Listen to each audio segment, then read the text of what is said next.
बाबा आपका बहुत बहुत स्वागत है। आज हमारे दर्शकों को क्या बताने जा रहे हैं, क्या महत्वपूर्ण।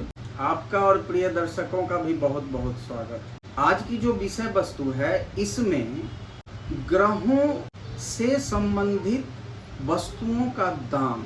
जी हाँ, हर एक मनुष्य के जीवन में अलग अलग ग्रहों की महादशा चलती है और उस महादशा में फिर अन्य ग्रहों की अंतरदशा भी चलती है। तो जब जब किसी ग्रह की महादशा चल रही हो या अंतरदशा चल रही हो और उस समय अवधि में वो ग्रह आपके लिए पीड़ित साबित हो, अर्थात उनका प्रभाव आपके जीवन पे प्रतिकूल हो, आपके अनुकूल ना हो, तो इस स्थिति में उन ग्रहों से संबंधित जो वस्तुएं हैं उनमें एक या एक से अधिक वस्तुओं का दान अवश्य करें। ग्रहों से संबंधित वस्तुओं के दान करने से उस ग्रह से संबंधित पीड़ाएं बहुत हद तक कम हो जाती है या बिल्कुल ही समाप्त हो जाती है। ये निर्भर करते हैं कि ग्रह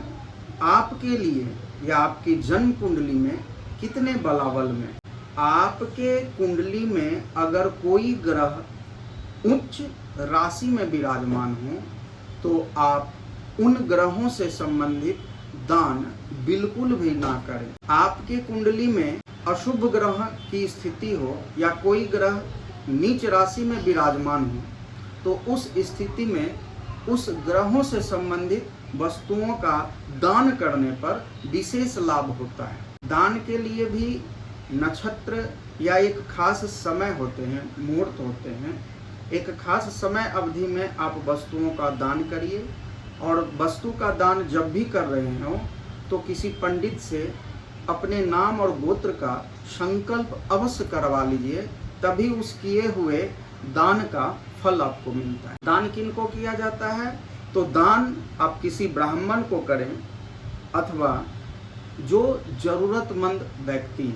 ऐसे हर एक ग्रहों से संबंधित अलग अलग व्यक्तियों का स्वरूप है दान करने का, तो हम वो भी आपको बताते हैं इस वीडियो में। प्रारंभ करते हैं सूर्य से, ग्रहों के राजा सूर्य।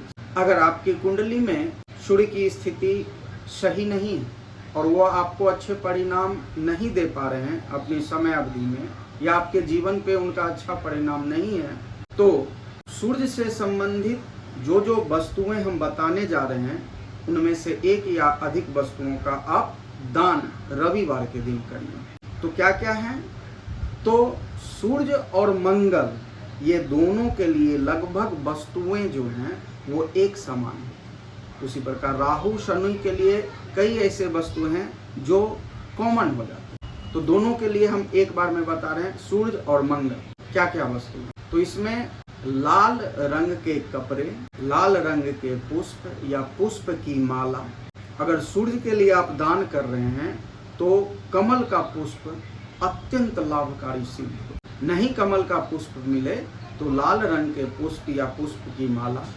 तृतीय वस्तु है गेहूं, चतुर्थ वस्तु है गुड़, पंचम वस्तु है घी, षष्ठ वस्तु है ताम्र पात्र। सातवें वस्तु का नाम है कि आप अगर सूर्य से संबंधित वस्तु का दान कर रहे हैं तो छोटा से छोटा माणिक, और मंगल से दान कर रहे हैं तो छोटा से छोटा मूंगा भी आप दान कर सकते हैं। सारे वस्तुओं को एकत्र कर एक पोटली बनावें, उसे हाथ में रखकर अपने नाम और अपने गोत्र से संकल्प करावें और हर एक वस्तुओं के साथ दक्षिणा अवश्य प्रदान करें, चाहे 5 ही रुपया क्यों ना हो। हर एक वस्तुओं के साथ आप दक्षिणा अवश्य। अब बात करते हैं चंद्रमा के लिए। तो चंद्रमा के लिए सफेद वस्त्र का प्रयोग करिए। यानी क्या क्या है वो जानिए। सफेद वस्त्र, अरवा चावल, कपूर, मिश्री, घी। इसके अलावे आपको बंस पात्र यानी बांस से बने हुए पात्र में सारे चीजों को रखकर उसके बाद दक्षिणा के साथ सोमवार के दिन आप किसी ब्राह्मण को दान दें। तो सूर्य, चंद्रमा, मंगल हो गया। अब बुध की बात करते हैं तो बुध के लिए रंग हरा होता है, इसलिए हरे वस्त्र, मूंग, साबुत मूंग होना चाहिए, मूंग की दाल नहीं, साबुत मूंग, खीरा, अमरूद, घी, दक्षिणा, इन सब चीजों को आप दान कर सकते। उसी प्रकार अब अगले ग्रह हैं देवगुरु बृहस्पति, जिनका रंग पीला है, इसीलिए सारे द्रव्य जो हम लेंगे वो लगभग पीले रंग के होंगे, अर्थात पीला वस्त्र, चने की दाल, हल्दी, इसके अलावा पीला पुष्प या पुष्प की माला, घी, शहद, गुड़ भी आप दान कर सकते हैं देवगुरु बृहस्पति के लिए, और दक्षिणा गुरुवार के दिन ही दान। शुक्र की बात करते हैं तो शुक्र का रंग भी चितकबरा होता है, शुक्र का रंग भी चमकीला सफेद होता है, अर्थात आप अगर दान कर रहे हैं तो वस्त्र में रेशम के चमकीले सफेद वस्त्र को लें, या केवल सामान्य सा सफेद वस्त्र लें, सफेद पुष्प लें, अरवा चावल लें, कपूर लें, घी लें, दही लें, एवं दक्षिणा आप दान कर सकते हैं शुक्रवार की। अब बारी आती है राहु और शनि, इन दोनों के लिए एक जैसे वस्तुओं का हम लोग प्रयोग कर सकते हैं। वस्त्र की बात करें तो काला और नीला, ये दो रंग के वस्त्र का हम प्रयोग कर सकते हैं, क्योंकि शनि राहु के लिए दोनों ही रंग के वस्त्र उनको प्रसन्न करते हैं। उसके बाद काला तिल, काली उड़द, सरसों तेल, इसके बाद कंबल भी आप प्रयोग कर सकते हैं, ठंड का समय अगर हो तो कंबल भी आप दान कर सकते हैं। इसके अलावे अगर राहु के लिए है तो अलग से सीसा और अवरक और तलवार, इस चीज को भी आप संलग्न करके दान कर सकते हैं और दक्षिणा अवश्य दीजिए। और राहु और शनि के लिए नीले रंग के अपराजिता पुष्प या पुष्प की माला को आप दान कर सकते हैं सारे वस्तुओं के साथ, और साथ में दक्षिणा। दान किसको करना है ये ध्यान दीजिए।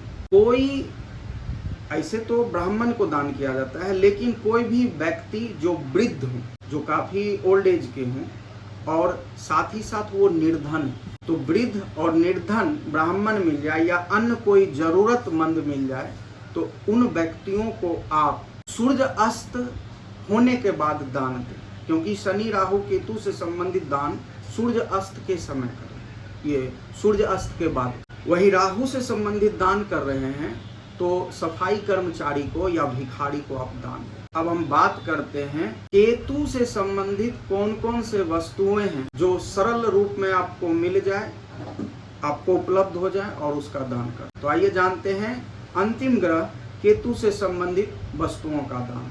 कंबल, तिल के तेल, 7 प्रकार के अनाज, लोहा, कोई शस्त्र, कैंची या तलवार, चाकू इत्यादि। इसके अलावा दक्षिणा, वस्त्र में आप चितकबरा, काला उजला का जो मिक्स प्रिंट रहता है उस तरह के चितकबरे वस्त्र का आप प्रयोग कर सकते। दान मंगलवार के दिन करें, शनि और राहु का दान शनिवार के दिन करें, और शनि राहु केतु का दान सूर्य अस्त के बाद ही करें। ग्रहों से संबंधित आप वस्तुओं का दान करते हैं तो इससे ग्रह के प्रतिकूल प्रभाव से आप बच जाते हैं या उनके दुष्प्रभाव में बहुत हद तक कमी हो जाती है। ग्रह प्रसन्न होकर आपको आशीर्वाद देते हैं, जिससे आपके कार्य सफल होना शुरू हो। दान करिए तो अवश्य ही अपने नाम और गोत्र के साथ संकल्प अवश्य जरूर कराना। चलिए बाबा, आपने काफ़ी महत्वपूर्ण बातें लोगों को बताई है, लोगों को इसमें काफ़ी सुविधा होगी। आपने हमें समय दिया उसके लिए आभार, धन्यवाद। हर हर महादेव। उम्मीद है आपको ये वीडियो अच्छा लगा होगा, और हाँ, अगर आप ये आजमाते हैं, करते हैं और आपको बेनिफिट होता है तो और लोगों तक इसको भेजिए ताकि वो इसका लाभ उठा सके। और नीचे डिस्क्रिप्शन में बाबा से मिलना चाहते हैं, डिस्क्रिप्शन में नंबर और एड्रेस लिखा हुआ है, जहाँ ये बैठते हैं, आप उनसे मिल सकते हैं। तो उम्मीद है आपकी वीडियो अच्छा लगा होगा। अच्छा लगा हो तो लाइक कीजिए, शेयर कीजिए, सब्सक्राइब कीजिए हमारे चैनल को। अभी मिले किसी और अपने साथ, इसका प्रणाम कर जय भारत जय बिहार, जय हिंद।